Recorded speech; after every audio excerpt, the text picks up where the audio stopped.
Hello and welcome to a special edition of Guy Cocker's Video Games Podcast. Last night, the winners of the first Thumbstar Games Journalism Prize were announced at London's BAFTA headquarters, where Eurogamer's Christian Donlan was the overall winner for his piece Night in the City.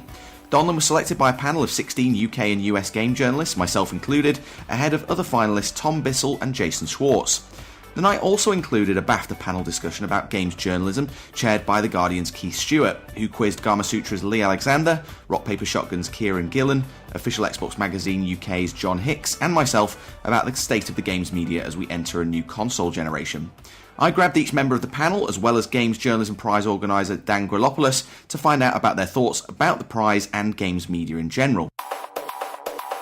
Alright, I'm joined by Dan Griliopoulos, who is sat opposite me at a table at BAFTA following the first Games Journalism Prize awarding ceremony. Dan, how did it go? What was? Tell us a bit about the awards. What was the thinking behind it? We basically felt that there was nothing that rewarded good writing in video games. There was stuff that rewarded people for being good people, but there wasn't anything that said, this is a wonderful piece of writing that you should go and read right now, and that made people go, we want to go and write better things ourselves, because we found that an awful lot of journalism is journalism. It's writing about Call of Duty and Battlefield and even things like Dota. You just write whatever's new, whatever's been fed out by the PR machine, and it was nice to go and find things that were great examples of criticism, great examples of investigative journalism, people actually doing proper journalism and finding out interesting truths about video games, and just stuff about featurey stuff about how people live their lives with video games. So we found 3 really, really good pieces,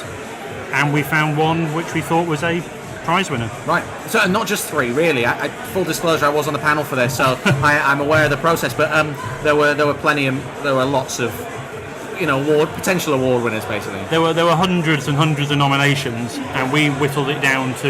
You whittled it down to, I don't know, maybe 150. Yeah. Which then we whittled down to a short list of about 20, and then you and the rest of the panellists argued for, I sent an email out saying we're almost there, which was the title of the email.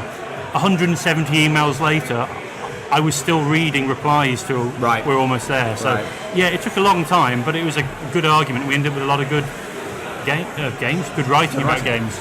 So the winning piece was very popular with the judging panel. Can you nail it down, Dan, do you think, as to what in the eyes of the judges, what won it for Christian? I think it came down to that his piece was analytical. It said something new about the game. It told you something about the game.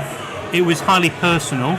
It told you about his family. It told you about experiencing and learning about his family for himself, being used as a tool to explore his relationship with his father.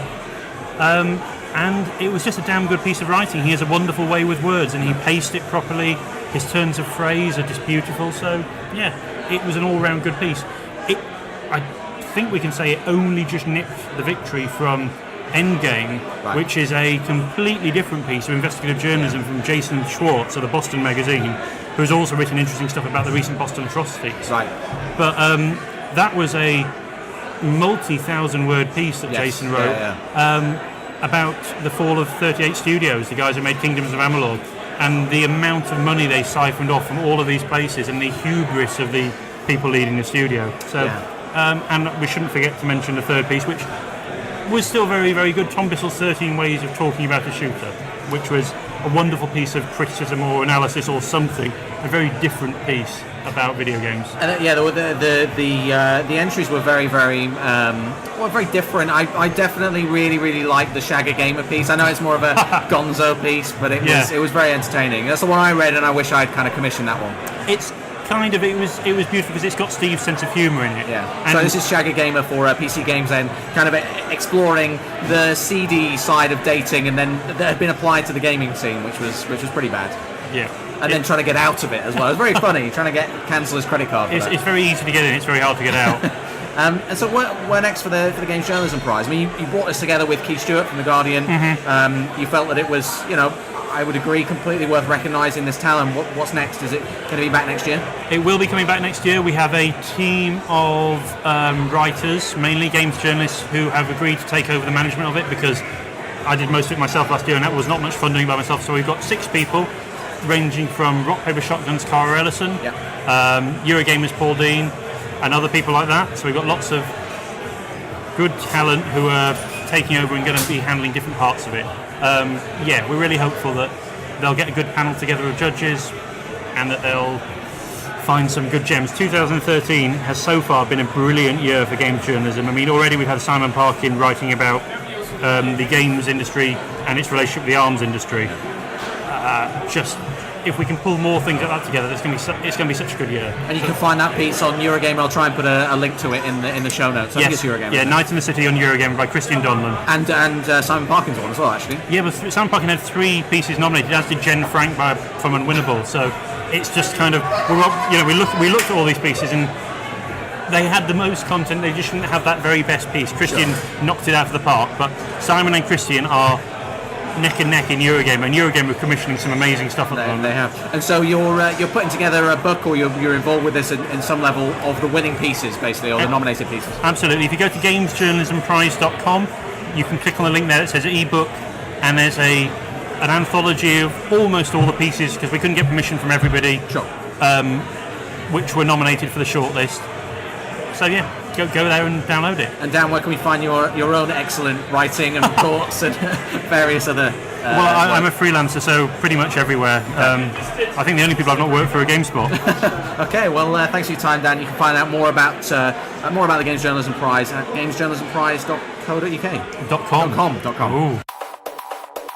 So I'm joined by Keith Stuart now, the BAFTA Bar, who is the Games Commissioning Editor for The Guardian. Welcome, Keith. Hello, thank you for having me. So tell us, you hosted the event tonight, and you were involved in the Games Journalism Prize. How do you think it went? I mean, it's the inaugural award for the Games Journalism Prize. I think it went really well. I mean, it's been a kind of interesting and scary endeavour. It's difficult because when you talk about games journalism, it's so loaded because everyone's so... there's so many people involved in it, and there's so many controversies, and we've all seen them fly out of control on Twitter. And with the Games Journalism Prize, what we want to do is clear all that away and just celebrate and explore and discover really good writing. Right. I'm a real fan of games journalism. I love reading articles on games. It's fascinating. And when me and Dan got together to do this award, we just wanted to find more of it and make it less disposable, because most games journalism now is on the web, and a story will go on the web and it'll be right at the top of the website, whether it's GameSpot, whether it's Unwinnable, and then it will sink down and it'll be gone, and it's lost, even though the internet is this massive commodity that's never ending. When stuff goes off that top list, it's effectively gone. It's really hard to find. So we really wanted to just make sure that there are pieces every year that we kind of saved and treasured, I think. So it's fair to say you're as much a fan of the games media as you are video games, really? I think so, yeah. I mean, I love writing. And weirdly, I mean, I did drama in English at university, which isn't the obvious way to get into games journalism.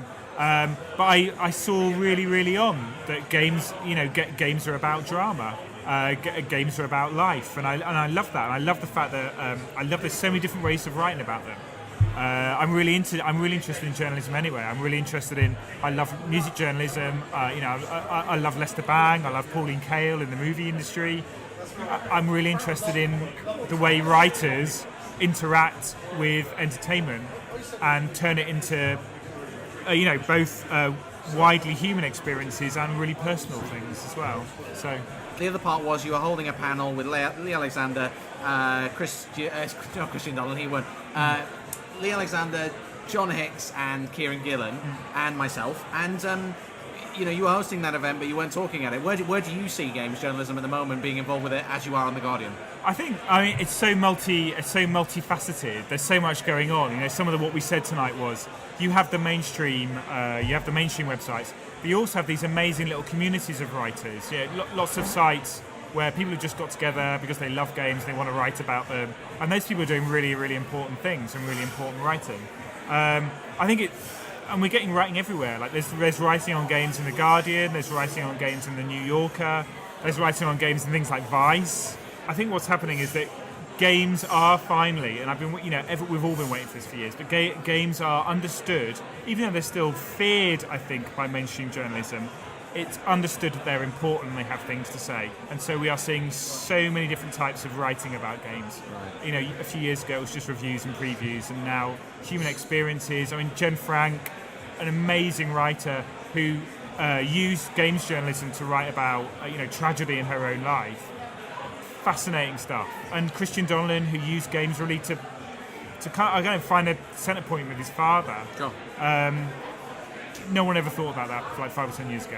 So you touched on it about the mainstream acceptance, or the mainstream perception of video games, at least. You're writing for one of the biggest. What do you call it? Mainstream papers? I guess the Guardian is a mainstream paper. Left of mainstream. I don't know. Anecdotally, whenever I go and talk to mainstream outlets, there is still this perception. For example, a major one when I was talking about the Xbox One, were very much like, the anchor on that particular program was my husband plays video games, and she said in this instance, I always tell him to grow up, and I'm sat there right there going to be talking about video games. Do you see that on the mainstream side still? This belief that games are still for a sort of adolescent audience. Yeah, there is a little bit of that. I have to admit, even at the Guardian, there is a tiny little bit of resistance to games and what they are, but it's a generational thing. Like, I'm sure, if you look at music magazines in the 50s and 60s, there was resistance to rock and roll, right. And we're in the same situation here. I think at the Guardian, the difference is there is resistance and almost fear, but also an understanding that this is big and this is important and it has to be embraced. Right. So often I'll get kind of grudging questions from other areas of the paper. Should we be doing something on this? I feel we should be doing something. And I'll say, yes, you absolutely should be doing something on this. There is an understanding, a kind of gut instinct that games are a really important cultural even if they event. don't understand it. Yeah, still. so they want to, it's almost as though they want to say, they're almost telling themselves, they're just for kids, it's okay, they're just for kids, they're not going to take over culture, they're not going to disrupt our corner of the cultural world. But there's also a knowledge that that's happening, and it has happened. So there was a question I think you asked about, advice to younger journalists wanting to get into it now. What would your advice be? And maybe just describe a bit of your progression and how you ended up at the Guardian writing about games. Okay, well, I mean, actually that's a really good example of what you ought to do. The way I started writing for the Guardian was in 2000.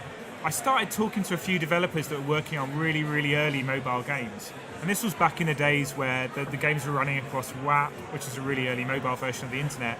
For our younger listeners, though. Yeah, exactly. Yeah, WAP was horrible. Yeah, exactly. And a lot of them were text-based as well. But there were these small development studios working on games for them. I thought, that's interesting. Right. This appears to be a medium where games are almost impossible, yet somehow a community is arising. So I rang up Vic Keegan and Jack Schofield, who were then the editors of the online section of The Guardian, and said, have you heard about mobile games? And they said, this is ridiculous, this can't be happening. And I said, it is. I write for Edge magazine. I can do you a feature on these games. And they went for it because they didn't know anything about it. No one else knew anything about it. No one else was writing about mobile games then. So, the fundamental piece of advice I always give people is find something that no one else is doing. Find something no one else is writing about. Or find something that you're an expert in. Like, if you really love Korean MMOs, if you really, really love, German adventure games, or any kind of rising area of the game spectrum, that is your in. That is because editors, John Hicks said it at the thing tonight. John said, make my life easy. Right. I know people playing MMOs. I don't know anything about them. So please, God, someone come to me with a great idea for an MMO feature. I will take it. Okay. So what's happening with you personally? I've heard about this event that you're holding in London. Is this for journalists that aren't going to E3, or is it for everyone? It's for everybody. It's for everybody. Basically, I found out I wasn't going to E3 quite late, and instead of thinking I'll cover the whole thing at home in my pants, which is what many people do. Yeah, which is what most people do, and you can quite happily do that now. Sure. I got together with George Backer, who's a games developer, and we decided, well, let's put on our own E3. And so, from June the 10th to the 13th in the Loading Bar in Soho, every day from 9 o'clock in the morning till 12 a.m, we're going to be hosting game developers. We'll have game developers there. We're going to be talking about E3. We're going to be showing trailers. And it's for everybody. Anyone who's interested in games can come along. We're trying to recreate the vibe of E3, but smaller and more indie and with more booze. This is great stuff. I mean, there's already a lot of booze at E3, or there is, if you want to. More booze is quite a lofty ambition, I have to say. Yeah, I know, but I'm prepared for it. I'm not taking this lightheartedly, guy. I'm not. This is an empty boast. Right. this is something I take very seriously. And in general, you should check out the Loading Bar. Those guys are incredibly friendly and helpful, and it's a great little bar. Thanks very much, Keith. Where can people find your work if they want to find out more about the games you're writing about? They can find it on the Guardian website, www.guardian.co.uk. Go to technology, and you can find all my writing there. And on Twitter as well. And I'm on Twitter at Keith, Keef Stuart. Thanks very much, Keith. Really appreciate that. Okay, I'm joined by Leigh Alexander, who is the widely published author and writer and everything else. Don't you have to do books to be an author? Well, that's true. Have you not got a book under your belt? No, not yet. I kind of assumed you had. Eventually. So you write columns for Edge, and you're obviously omnipresent at Gamasutra. Something like that. Thank you.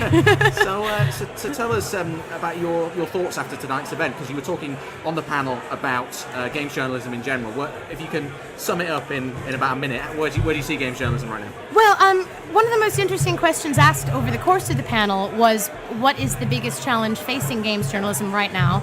And, me being on the panel with some gentlemen that are a lot more experienced than I am and who've been in magazines for a long time, I feel like maybe the perspective that I could offer had to do with us transitioning out of a PR-led and a product-driven model and into a more a model that views games as a culture object, where we have stories to tell about the culture object, about ourselves as players, and a lot of, everyone on the panel said that they were a little bit stressed by being PR-led and by the product culture. So I thought that probably a useful alternative for all of us to pursue would be to think of games as bigger than products, to think of them as culture and as engaging experiences, and to see what they say about the people who play and create them. And so, you separate to the other journalists on the panel, you tread an interesting path, because a lot of people dream about getting into games journalism in general, but would you say, more of a columnist, really? You write for a lot of different people, and you're very sought after, I would say. I'm incredibly, incredibly lucky. I couldn't tell you how I did it, but I'm in a really unique position in that I'm not necessarily beholden to a marquee, that I get to generally dictate my own subject matter and my own tone. I'm really lucky. I don't know how I did it. I probably owe a lot of karma for my next life. I'll be brought back as a roach or something. I do some developer-facing stuff. At Gamasutra, I do a lot of traditional news and interviews with the developers and tech creators, in fact. So a lot of my job involves having a lens on the platform landscape and the tools landscape as well. And then I do more experimental games criticism at Kotaku from time to time. I'm in a lucky position. I write about indies for a non-gaming audience at Creators Project, and then I often sell non-gaming freelance these days. That's been important to me, to kind of keep a broad palette, Okay. And so you correct me if I'm wrong, Leigh, you said on the panel, I think you joined in 2005, started writing about games around then? I'm kind of new relative to the veterans that I was with tonight. So you've seen a console generation kind of playing out. Yep. Are you excited about the next console generation, or are you kind of, reticent? I am excited about the end of the consoles. No, that's an extreme thing to say, but I think, honestly, the demand for consoles in the modern environment remains to be proven. Developers spent 65-hour weeks and $150 million in 2 and 3 years of their lives in sacrifice and in service of making games because they didn't have a choice. Now they do. Is anyone but your Microsofts, your EAs, and your Activision still willing to make that still willing and able to make that time and financial investment in order to create games for consoles? I don't know. We'll see. I think that, for example, like the Xbox One is a brand presence in the living room that serves Microsoft. Does the living room, as we understood it in 2005, even exist anymore? We're now fragmenting our attention across multiple devices. Our engagement is much more quick hit. So it isn't so simple as to say there is no market for consoles because of new platform A or new platform B. But I am definitely curious about the way the economics and the demand for consoles and games for consoles has changed since the last generation. I think it remains to be seen. I think, again, correct me if I'm wrong, you were talking, and actually the theme for the panel tonight was very much about can investigative journalism in games work. And you were on the panel for the award, and it seemed as though that's a lot of people on the panel were drawn to that, investigative journalism. Yes, proper journalism. Proper journalism within the legitimizing our work. Yeah, I think that just as games have wanted legitimacy, games writers have wanted legitimacy. We've wanted to be told that our work is correct and important. And I think for that we have looked to traditional standard definitions of journalism. which, you know, obviously we do want to see real reporting get done in games. We want to see interesting stories unearthed and told.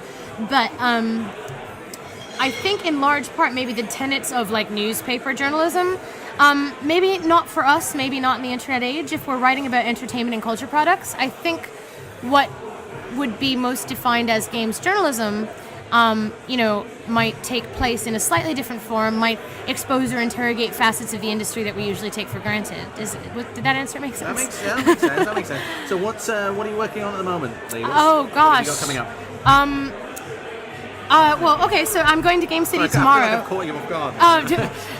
I work on such a fast turnaround cycle. I'm doing something every day. But we go to Game City tomorrow in Nottingham for the opening of Game City Nights, where I'll be participating on a panel about diversity. And I will, if Mr. Martin Hollis is to be believed, get to do a Skype interview with the developer of Candy Box. Yeah, which I'm really excited about. I did a design analysis of Candy Box at Gamasutra, and I'm really interested in the pure social experience around discovery, which I don't think we get a lot in modern games. So yeah, I'm excited to meet him. Excellent, and thanks for your time, Leigh. Where can people find your work in general? You're on Twitter, you're available? LeighAlexander.net is my hub. And you're over in London now? For a while, yeah. For a while, okay. And if you're listening to this and you make independent games and you'd like to be interviewed in the Western press, call me or email me. Good stuff. Yep. Thanks very much, Leigh. Thank you. All right, I'm joined by John Hicks, who is the editor of OXM UK. Welcome, John. It's good to be here. So, John, we're at the BAFTA bar. We've just come off, actually about an hour ago, I just come off stage talking about games journalism and being involved in the Games Journalism Prize. If you could sum it up in 30 seconds, a minute, however long, where games journalism is at in your mind, and what you're finding exciting in games journalism right now. Oh my God! What I'm finding exciting is that it is changing fairly rapidly. It is, as I said on stage, we're kind of getting away from the kind of not getting away. We're kind of evolving from the kind of pre-planned PR thing where it's like, here's your preview, here's your review, here's your, hands-on, that kind of stuff. Like there's some really interesting stories being told. I think there is, and again, as Leigh Alexander said, there's this interest in kind of individual voices chiming in and kind of telling interesting stories. Really, there's like the audience is looking for that. There's a readership, viewership, listenership, whatever you want to call it, who are very keen to hear interesting stories about video games. And as kind of media outlets, as journalists, we are kind of finding new ways to serve that through like a variety of different methods. One of the interesting points you were talking about on stage was the various ways that people approach you with pitches or whatever it is. And I think I might be paraphrasing slightly, but you said make my life easier, basically. That is pretty much the goal of. And this is not unique. Actually, I got high-fived by somebody from T3 at the bar actually for saying this. Is that if you're an editor, if you're a commissioning editor, like I have so many problems in my life, like that like my job is myriad problems. In your professional life, hopefully. And in my and personal. Yeah, that too, actually. I guess if you want to make this about work, we can make that. Any editor that they have so many things to deal with, and if you're pitching to them, come to them with a ready-rolled solution. Like what I look for, I would love to be, and I was talking to somebody else about this. I really aspire to be that person who, encourages new talent and kind of plucks somebody from nowhere and really brings them up. I would love to do that. I hope still to do that. I have had a hand in that happening, but realistically, what I have to deal with every single day is an overwhelming mountain of admin. And if you come to me as a writer and you can say, hey, look, I've got an idea for a feature, and here's what it is. And it's this. Here's how interesting it's going to be. Here's who I'm going to talk to. Here are some writing samples that prove I can deliver on it. I'm going to say yes to that, basically. If you come to me and say, I would like some feedback, I would genuinely love to give you feedback. I don't have time. Right. If you have some ideas that are kind of half-formed, I honestly don't have time to kind of help you beat unless maybe if you get me in like a particularly good moment, maybe I'll have some time. Like occasionally I'll do this, but so often it's just about come to me with a solution to a problem I haven't yet identified, and that will make my life easier, and I will give you some money and you will get published and everybody wins. I know this is an impossible question to answer because I've been asked it in the past, but what's an average day like for the editor of OXM UK? I know you've been to Seattle recently, but describe the day in the life of an editor. Lord, well, yeah, the day in the life of the editor was wake up at like 5, go into the office at 7, try and catch up on all the email that's come in from America overnight, sort out myriad different things internally, like advertising wants this, trade marketing wants this, this thing needs signing out, somebody needs to say what goes on the cover, get on plane, go to America, write a bunch of things on the plane, taking advantage of that blessed sort of 8-hour period when you're not connected to the internet, so you can actually get something done. Lands. Like, I've got to this great point now in my career where I kind of land in America, turn my BlackBerry on, and you can just it sits there going nuts, and you watch the emails tick up, going like, please stop at less than 50. All right, less than 60, less than 100. And it's just that sort of. Basically, email represents about 95% of my waking life at this point. So, sorry, I kind of wandered off topic there. I don't really have like a kind of like typical day in the life. It begins with what's landed in the inbox overnight, and then the day is spent trying to catch up with that, and then whatever happens to me in real time during the day. One of the current themes, or common themes, between the people that I've spoken to tonight who were involved in the panel is most people are really, they love games journalism almost as much as they love video games. I mean, have you seen anything recently, any journalists doing great things, or any particular features or anything, websites that are doing great things? What's piquing your interest right now? God, it's kind of hard to. I don't think I could pick anything out recently. I think certainly being a judge on the Games Journalism Prize was really interesting because there was loads of stuff that I wasn't aware of that from some very obscure sites or blogs sometimes almost.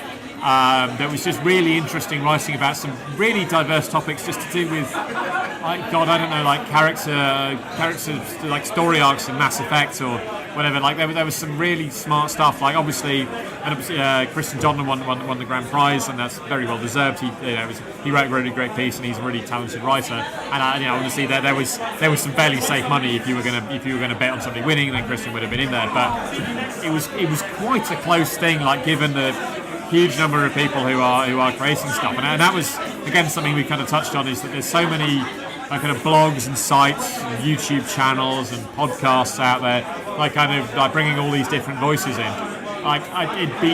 If I had to pick something recently, I guess I'm a fan of Midnight Resistance. Like I've liked their stuff for a while. They did that Game Rumor Generator, which got a lot of attention this week, but I've always kind of liked their podcast because it's just two guys who know a lot about video games would just sit there and have a very long, very profane conversation about Monster Hunter or whatever, and I find that really interesting. I find that really fascinating, and that's a kind of like great example of like kind of an individual voice in games journalism, and there's an almost infinite volume of them out there. So it's a good time for the medium. I'm actually not, in a lot of ways, in a lot of the people I've been talking to tonight, not actually talked about video games, but it would be remiss of me not to talk about the Xbox One with you. You were out in Seattle. How did you find it? And this is for the launch last week. Oh yes, of course. It's a bit tricky for me because I actually, as a benefit of my position, just to kind of name drop, position drop, whatever. I'd kind of already seen it. I knew quite a lot about it, so it was less of a surprise. Right. I do, for that reason, I've had a couple of weeks to kind of get used to it. I do think it's... you're in a very unique position, that's really good. Yeah. And I do actually think it's quite a smart piece of kit, and I've said this a few times, is that obviously the launch was very entertainment focused, and that's gone really well with the kind of the gaming market, and that was always going to happen. I think I have a small amount of sympathy for Microsoft because they know that historically they've kind of done the entertainment stuff at E3 and got murdered for it. Like everybody goes, why have you got Usher at E3? Why are you talking about, Kinect chat? So I can see why they decided to kind of separate it off into a separate thing. And by all accounts, they've got a lot of games at E3, but because they got off with this entertainment focus, the gaming audience didn't like that. They kind of launched with some titles that are going to be great, like Call of Duty Ghosts is going to be great, FIFA, great, but they're not really games that you can get like sort of excited about in a new way. Although there was like Forza's amazing. I can't talk a lot about Forza, but that's a really exciting title, and Quantum Break that's also really strong. The entertainment stuff, I think actually it's pretty good, and they're not doing that because they just picked that idea out of the air. They're doing that because loads of people are doing that on their 360, right? Like they're talking to the existing market. So I'm getting into kind of apologia here. I should bring it back, right? I think it was okay. I think the platform is really good. I think the kind of by saying they're going to presume connectivity, the comparison that they gave to me was like, it's a bit like with the 360. When they launched 360, there were two versions. There was one with a hard drive and one without a hard drive, and they ran into problems really quickly on with that, because like not having a hard drive means you can't do certain things. If you presume an internet connection with a game, well, I mean, whilst you obviously have to engineer it for not having a connection, if you do presume one is there, and actually the majority of consoles these days are connected, then suddenly it opens up this kind of galaxy of new things. It's ballsy. It's a big bet. It will very much depend on the software they put out, and that's all going to come at E3. So all chips are down for E3. That'll be where we get to see how it pans out. And then to go back, I know we just talked about games. To go back to the journalism side for one moment, we talked a lot about the written word over the last on the panel and on the podcast as well. But I mean, you've hired some fantastic writers and video personnel. I mean, John Blythe. You've got Aoife that's joined. I don't think Gav Murphy is exclusive for you, but another great video talent. You guys have been on the forefront of video for quite a while. Absolutely. I mean, I think it's obviously like the day job is the magazine. That's not the kind of the kind of the central. If I was going to do marketing speak, it would be like the central pillar of the OXM brand. But like video is massively important. Like online stuff is massively important. Like we can't just do a magazine anymore. Like that's we kind of touched that on the presentation here today. The discussion here today. Video is really important. That's a new way to reach new people, right? Like we can no longer assume that people are going to buy a magazine and read that magazine. We have to get to people on Twitter, we have to get to Facebook and online, and video is a really big part of it. And I'm really proud of the stuff we've been able to do. Like the OXM breakdown is really well liked. I know Matt Leigh, who's a video gamer now, but he did some really great stuff for us. Aoife's going to do great work.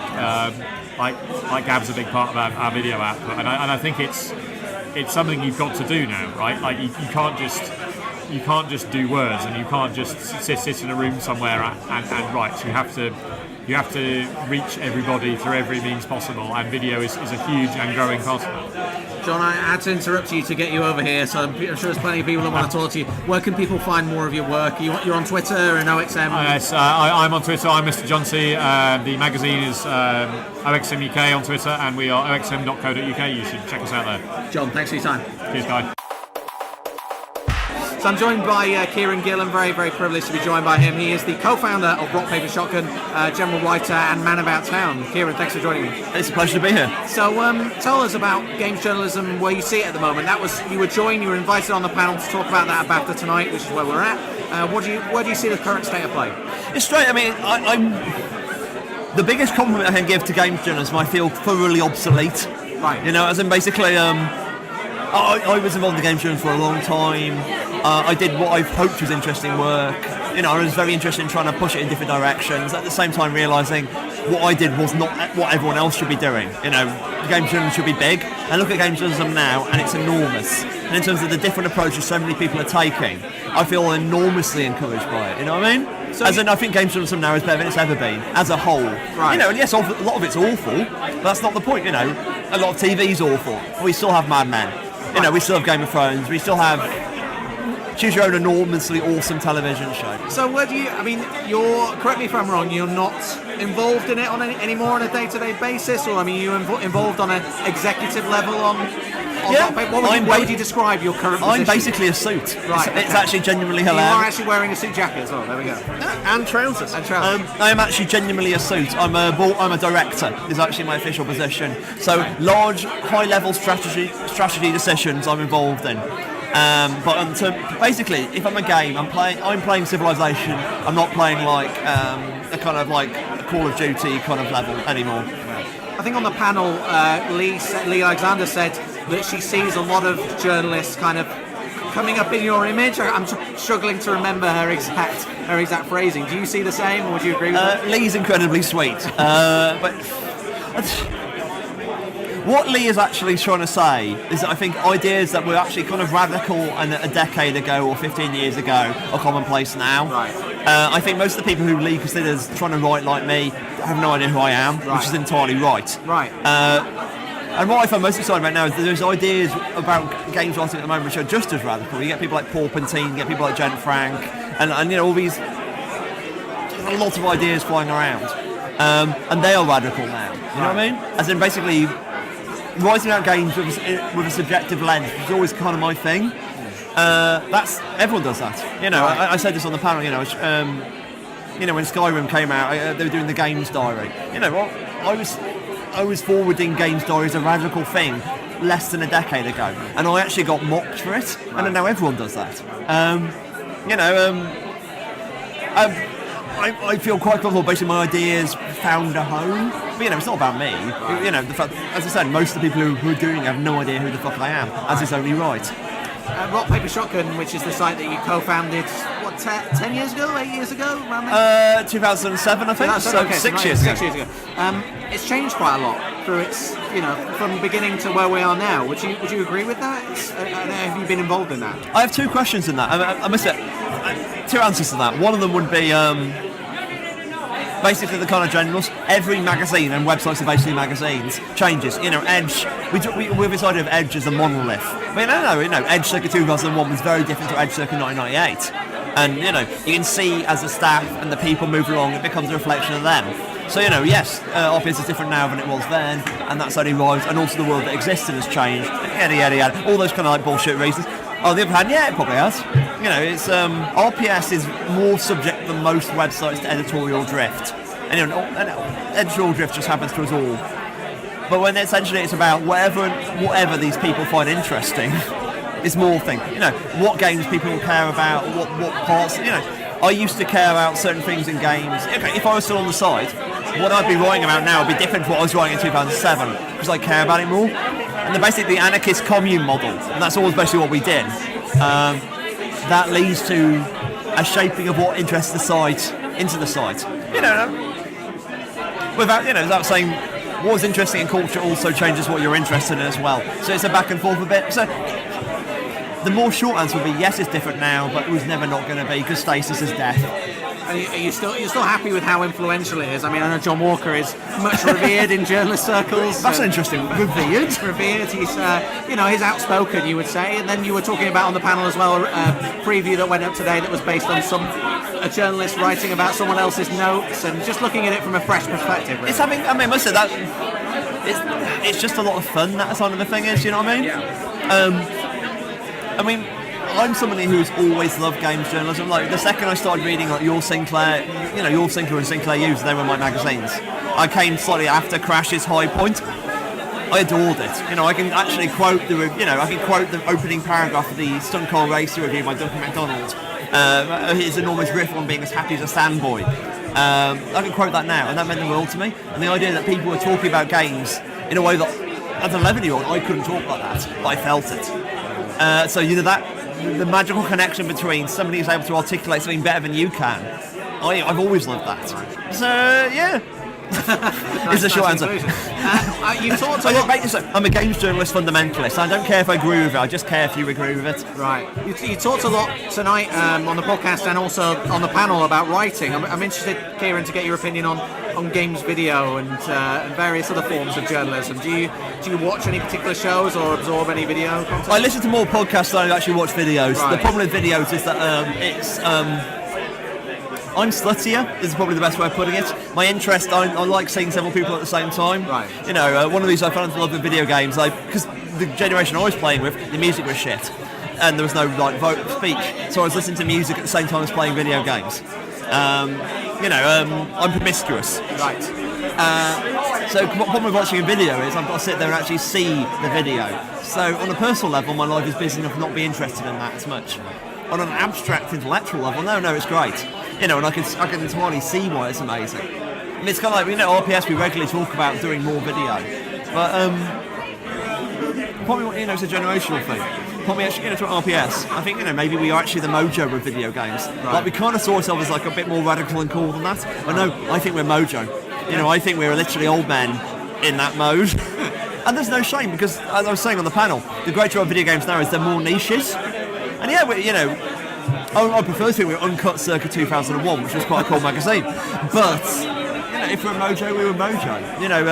We have a certain interest or a certain aesthetic, and it's fine for magazines to forward that aesthetic they believe in. It's not the idea that all magazines should have to be for all users. I remember, back in the day when hate the phrase back in the day. Me and John to saying the phrase back in the day is like awful, old, very hip hop, You're not old that old, rappers. Kieran. You're not that old. Old for games journalism. SingStar, and I remember like talking to SingStar people, getting angry that games magazines always slag them off, at least after the first version. Right. And I'm like, well, music magazines always slag off like Celine Dion back then, and that's fine. Music magazine isn't the whole audience; it's for the audience who reads music magazines. There's objective truth in art is not there. RPS serves its audience, and its audience is fundamentally the people who vaguely connect to our aesthetic. Kieran, thank you very much for coming down and talking to me and raising your voice above the level of the various other people here at BAFTA tonight. Where can people find your work if they want to follow you? You find me on KieronGillen.com, Kieron Gillen on Twitter. It's a strange one, that I'm mostly out of comics. Sure. I'm mostly out of games now, and I am solely as a director, and I write comics. I write for Marvel. I write Iron Man for Marvel. I write a book called Young Avengers for Marvel.